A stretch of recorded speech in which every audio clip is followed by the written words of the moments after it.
시청자 여러분 안녕하십니까? 4월 16일 목요일 BTN 뉴스 시작합니다. 일본으로 돌아가 아쉬움을 남긴 서산 부석사 금동 관세음 보살좌상 복원 작업이 완성을 눈앞에 두고 있습니다. 3D 스캔과 전통 주조 기법을 활용해 불상 원형을 되살리고 있습니다. 봉은사 담선대법회 세 번째 법사로 축서사 조실 무여 대선사가 1년 만에 법석에 올랐습니다. 1시간여 잔잔하지만 호소력 있는 스님의 법문은 처음도 끝도 화두참선이었습니다. 10년간 한국의 33관은 성지를 순례한 일본인 순례자가 나왔습니다. 스도 아키코 씨는 따뜻한 마음과 인연의 소중함을 다시 한번 깊이 느낄 수 있었다고 소감을 밝혔습니다. 교실 안에서 교사와 학생, 학부모 모두 각자의 어려움을 호소하고 있습니다. 불교계가 처음으로 교육 현장에 주목한 협의체를 출범시키며 고통을 해결하기 위한 논의를 시작했습니다. 비워낸 종이 속에서 있는 그대로 바라보는 경험을 제안하는 전시가 열리고 있습니다. 미니멀리즘 거장과 한국의 단색화 작가들이 불교의 여사상으로 보는 방식을 묻고 있습니다.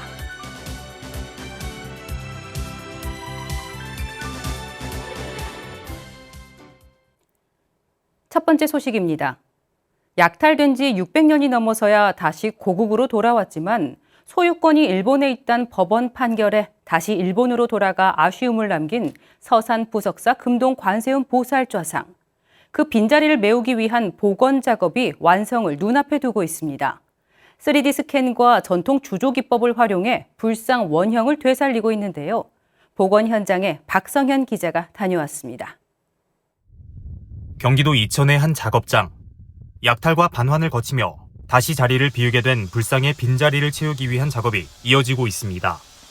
서산 부석사 금동 관세음 보살좌상 복원 작업이 막바지에 접어든 겁니다. 기본 형상은 이미 완성했고 현재는 표면을 다듬고 불순물을 제거하는 마무리 공정을 진행하고 있습니다. 3D 프린터로 완전히 똑같이 그 형태를 재현을 했어요. 실리콘으로 몰드를 만들어서 왁스 작업을 해서 그다음에 세라믹 셀 코팅 법을 이용을 해서 주조를 해놓은 상태에서 이제 마무리를 하는 상태 정도까지 왔습니다. 이번 복원의 핵심은 정확한 재현. 제작진은 3D 스캔 데이터를 바탕으로 원형을 정밀하게 분석하고 미세한 형태까지 살피면서 외형에 오차가 없게끔 구현했습니다. 외구에 약탈된 지 600여 년 만에 고국에 돌아왔지만 소유권이 일본에 있다는 법원 판단에 다시 일본으로 가게 된 부석사 금동불상. 더 이상 국내에서 직접 볼 수 없게 된 상황을 고려해 국민적 상실감을 회복하기 위해 복원이 추진됐습니다. 빼앗긴 문화재잖아요. 그거에 대한 좀 상실감을 좀 회복하고자 저희가 좀 도에서 좀 추진을 하게 됐습니다. 실제 이제 실물 사이즈하고 이제 1mm도 오차가 없게끔. 복원 불상은 부석사에 봉안하고 충남 역사박물관 전시용 복제품도 제작해 일반에도 공개할 전망입니다. 복원 작업에 대해 부석사 주지 원우 스님은 상처 입은 역사를 치유하는 과정이라고 평가하며 복원 불상이 신앙의 대상으로서 역할하게 될 것이라고 밝혔습니다. 후손된 도리로서 상처 입은 우리 역사의 흔적을 조금이나마 부족하지만 치유한다는 의미를 담고 있는 거고요. 약탈당한 과정에서 파손됐던 부분, 일본에서 잘 모시지 못해서 파손됐던 부분들을 원상 회복을 해서 부석사에 모신다는 그런 의미가 있습니다. 불상 제자리 찾기 운동을 전개했던 스님은 약탈 문화재는 반드시 제자리로 돌아와야 한다는 점도 다시 한번 강조했습니다. 약탈된 문화재는 원래 소장처로 반드시 돌아와야 되는 것이 진리라고 이렇게 생각하고 있고요. 저희가 못하면 우리 후손들이라도 반드시 원래 소장처로 돌아올 수 있도록 노력을 해야 된다라고. 복원을 마친 불상은 다음 달 17일 부처님 오신 날을 일주일 앞두고 부석사에서 공개될 예정입니다. 형태를 넘어 의미까지 되살리는 이번 복원 작업이 부석사의 빈자리를 채울 수 있을지 주목됩니다. BTN 뉴스 박성현입니다. 봉은사 담선대법회 세 번째 법사로 1년 만에 다시 법석에 오른 축서사 조실 무여 대선사는 근현대 한국불교 대표 선지식 하남 스님의 일대기를 다양한 일화로 풀어내 사부대 중에 눈과 귀를 모았습니다. 1시간여 잔잔하지만 호소력 있는 스님의 법문은 처음도 끝도 화두참선이었습니다. 이은하 기자가 보도합니다. 4월인데도 낮 최고 기온이 26도까지 오르며 초여름을 연상하게 했던 어제. 이른 더위와 따가운 햇살에도 봉은사 법왕루와 앞마당이 전국 불자들로 가득 찼습니다. 축서사 조실 금공무여대선사의 법을 청해 듣기 위해서입니다. 정무 총감을 향한 큰 스님의 벼락 같은 장군 죽비 앞에 일본 제국주의 서슬프른 위세 따위는 찾아볼 수 없었다. 자세를 바꾼 총감에게 큰 스님은 마음을 바르게 쓰라는 가르침을 내리셨다. 이 어른이 오대산 하남 대선사이시다. 세계 평화와 국민 화합을 위한 봉은사 담선대법회 세 번째 법석에 오른 무여대선사는 하남 스님의 선사상을 조명했습니다. 조선 왕조의 멸망, 일제 식민지 시대, 혼란스럽기만 하던 해방정국, 6.25 전쟁 발발들, 암울했던 남제, 남날은 불굴의 수행을 해서 젊은 나이에 깨달음을 얻고 제방의 선지식으로 조선불교 교정에 추대되었다가 대한불교 초교정을 종정을 세 차례나 역임하면서 한국불교의 얼굴이며 상징적인 존재였다. 무여 스님은 23 청년인 하남 스님이 수심결을 읽고 1년 만에 깨달음을 얻을 수 있었던 비결은 화두 참선이었다며 하남 스님이 화두를 들었던 방법에 대해 설명했습니다. 화두를 드는 방법은 급하지도 느슨하지도 않게 하는데 절묘함이 있다 했습니다. 너무 부지런히 하면 집착이 생기게 되고 망각하면 무명에 떨어진다. 비파와 기타가 아름다운 소리를 내는 절묘한 강도가 화두를 드는데도 필요하다며 너무 강하지도 약하지도 않은 적당함의 경계를 다양한 예로 들어 이해를 더했습니다. 천갈래 만갈래의 힘덩이는 어디 한 의심으로 만들어서 마치 고양이가 쥐잡듯이 암딸기 알을 품듯이 배고플 때 음식을 생각하듯이 목마를 때 물 생각하듯이 그래서 헤아림도 깨달음도 아는 것도 모두 놔버리고. 무여 스님은 한국전쟁 당시 퇴각하던 국군이 적의 기지로 활용되지 않도록 상원사를 소각하려던 일화 등 하남 스님의 수행자의 기계를 살펴볼 수 있는 다양한 일화를 소개해 집중을 더했습니다. 가사장삼을 수하시고 나오시더라는 거죠. 나는 준비가 다 되었으니 이제 불을 지르시오 하더라는 거죠. 그대는 부민이니 명령을 따르는 것이 본분이다. 나는 출가 수행자이니 법당을 지키는 것이 본분이 아니겠소. 특히 좌탈인망으로 열반까지 대자유인이었던 하남 스님의 일대기를 마무리하며 다양한 수행법의 홍수시대를 살아도 결국엔 화두 참선으로 돌아가야 한다고 당부했습니다. 그 하남 스님은 암울했던 그 말법 시대 활짝 핀 그 한뜰기 우담바라 같은 존재였다. 수행의 묘미를 느낄 정도가 되거든 화두로 갈아타시라는. BTN 뉴스 이은아입니다. 2008년 한일 관광교류의 해를 맞아 한국불교 문화사업단이 기획한 한국 33 관음 성지순례. 매년 많은 이들이 동참해 이 900명에 가까운 순례자가 나왔는데요. 올해 10년간 순례를 이어온 일본인 순례자가 나왔습니다. 윤호섭 기자가 보도합니다. 서울 조계사 관음전에서 스님과 불자들이 관세음 보살님 앞에 지극한 마음으로 기도를 올립니다. 모두 한국을 대표하는 33곳의 관음 성지를 순례하며 불자로서 신심을 다진 순례자들입니다. 회향식에 참석한 37명의 순례자 가운데는 외국인으로서 순례를 마친 일본인 스도 아키코 씨도 있습니다.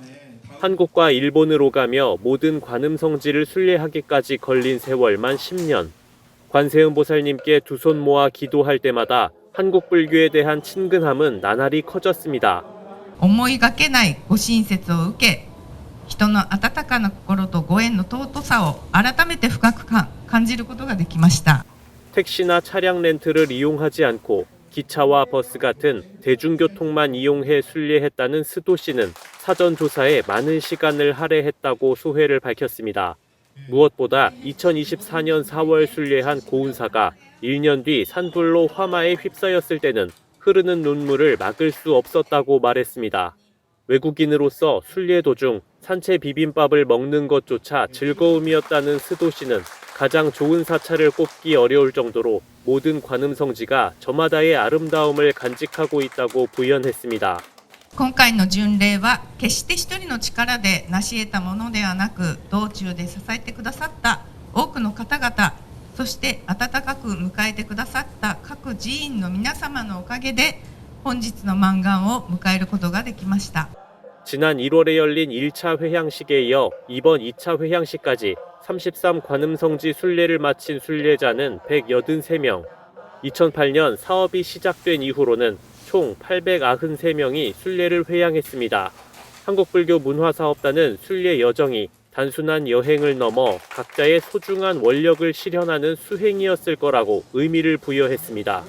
회향은 끝이 아닌 새로운 시작입니다.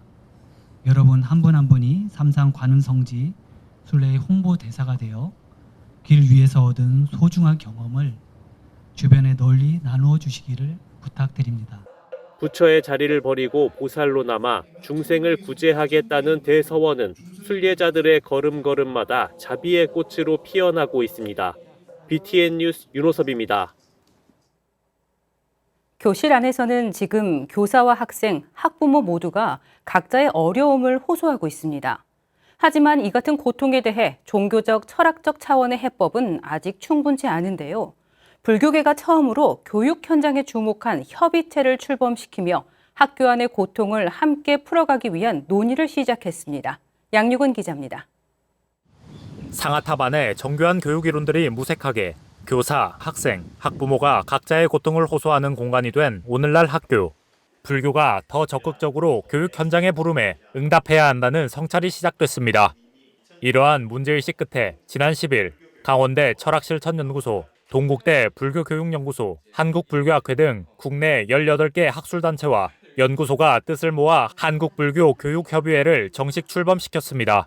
초대 회장으로 선임된 박병기 한국교원대 교수는 불교는 고통에 대해 충분히 의미 있는 이야기를 할 수 있는 철학이자 종교임에도 그동안 학교 안의 고통에 대해서는 적절한 대응 수칙을 마련하지 못했다고 진단했습니다. 그러면서 이번 협의회가 공교육 현장의 고통을 불교적 관점에서 응시하고 해소책을 마련하는 중심축이 될 것을 천명했습니다. 학교 안의 고통을 불교적 관점에서 어떻게 해석하고 어떤 대응책을 마련할 수 있을 것인가를 좀 집중적으로 연구하고 또 대응할 수 있는 그런 공간 마련하는 게 좋겠다라는 그런 의견들이 많아가지고 협의회는 당장 올해부터 여름 방학 기간을 활용해 학교 현장의 중심인 교사들을 만납니다. 교사 연수를 통해 교육 현장의 생생한 목소리를 듣기 위해서입니다. 연수에서 도출된 교사들의 의견은 학술대회가 이어봤습니다. 학술대회 주제를 학문적으로 정하는 것이 아닌 현장에서 찾는다는 계획입니다. 그 선생님들과 만나면서 그분들의 요구사항에 귀를 기울이면서 거기서 끌어낼 수 있는 학술적인 주제를 잡아서 겨울에하고 이렇게 그걸 계속 누적시켜 가는 것으로 그렇게 방향을 잡았습니다. 기존의 학술 교류를 넘어 교육 현장의 목소리가 연구로 이어지고 다시 현장으로 환원되는 선순환 구조를 추구하는 한국불교교육협의회. 협의회 창립을 계기로 학교 교육에 불교가 더 적극적으로 응답하고 함께 고민하는 자리가 늘어날 것으로 보입니다. 불교계가 좀 더 학생들의 고통, 또 최근에 부각된 건 교사들의 고통들이 또 크잖아요. 그런 것들에 대해서도 좀 적극적인 관심을 가져주셨으면 좋겠다. 그런 바람을 말씀드리고 싶습니다. 첫걸음을 내디딘 한국불교교육협의회는 올해 활동을 시작으로 향후 교사에서 학생, 학부모 등으로 교육의 외연을 확장해 나간다는 계획입니다. BTN 뉴스 양유근입니다. 비워낸 종이 속에서 있는 그대로 바라보는 경험을 제안하는 전시가 열리고 있습니다. 서양의 미니멀리즘 거장과 한국의 단색화 작가를 한자리에 모은 단체전인데요. 불교의 여사상을 바탕으로 보는 방식을 묻고 있습니다. 이지수 기자가 다녀왔습니다.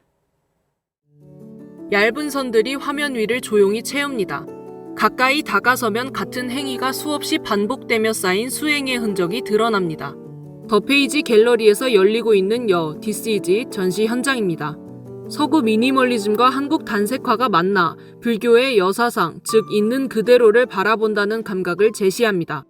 이번 전시는 그 불교의 여사상에서 출발을 하는데요. 그 여사상은 어떤 대상을 판단하지 않고 있는 그대로를 바라보는 태도로 관람객분들도 자꾸 해석하거나 판단하지 않고 있는 그대로 경험하시길 바랍니다. 작품들은 특별한 의미를 설명하지 않고 반복된 행위와 물성만 남겨둡니다. 비어 보이는 순간들은 공백이 아닌 시간과 행위가 겹겹이 쌓인 결과로 비움과 절제 속에서 드러나는 단순한 형태는 불교에서 말하는 공과 무의 상태와 맞닿아 있습니다. 반복과 비움 속에서 감각을 길러가는 수행처럼 단색화와 미니멀리즘 역시 덜어내는 과정을 통해 존재를 드러냅니다. 설명보다 먼저 마주하는 경험. 전시는 관람객이 익숙한 해석의 방식을 내려놓도록 이끕니다. 보통 서구 미니멀리즘이랑 단색화를 보면은 그 작품을 이해하고 해석하려고 그러는데 그런 태도는 잠시 접어두시고 어떤 사상에 얽매이지 않고 작품을 있는 그대로 바라보시길 바랍니다. 하나의 의미로 고정되지 않은 작품들은 배치와 간격 속에서 관계를 맺으며 드러납니다. 이는 모든 존재가 관계 속에서 나타난다는 불교의 연기사유를 떠오르게 합니다. 서로 충돌하거나 조화를 이루는 관계로 배치되기보다 하나의 연속된 흐름 속에서 자연스럽게 이어지도록 구성했습니다. 그래서 관람객은 물질과 시간 그리고 존재를 대하는 보다 근본적인 공통 감각을 경험하게 됩니다. 덜어내고 비워내고 그대로 바라보는 경험을 통해 불교의 인식 방식을 시각적으로 풀어낸 여 This is it. 여사상과 독일 출신의 고전주의 학자 괴테의 섬세한 경험주의에서 출발한 전시는 오는 26일까지 관람할 수 있습니다. BTN 뉴스 이지수입니다. 재단법인 일념장학회가 불자 인재 양성을 위해 대불련 부산지부 소속 대학생들과 지역 내 중학생에게 장학금을 전달했습니다. 일념장학회는 지난 14일 부산 실업인회 법당 묘광선원에서 조계종 전 포교원장 해총 스님, 인도 분황사 국제학교 학장 붓다빠라 스님, 부산불교 환경연대 상임대표 안도 스님, 이경순 이사장 등이 함께한 가운데 불자 인재 양성을 위한 장학금 전달식을 개최하고 총 11명에게 1,000만 원을 전달했습니다. 이경순 이사장은 전달하는 작은 정성이 우리 사회의 빛과 거름이 돼 많은 이들에게 도움이 됐으면 한다며 그동안 일념장학회를 이끌었던 선대 어른들의 원력을 잘 이어나가 불자 인재를 양성하는 데 앞장서 나가겠다고 말했습니다. 일념장학회는 지난 2월에도 인도 분황사 국제승가대학에 총 500만 원의 장학금을 전달한 바 있습니다.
(4월 16일) 목요일 BTN 뉴스를 마칩니다. 시청해주신 여러분 고맙습니다.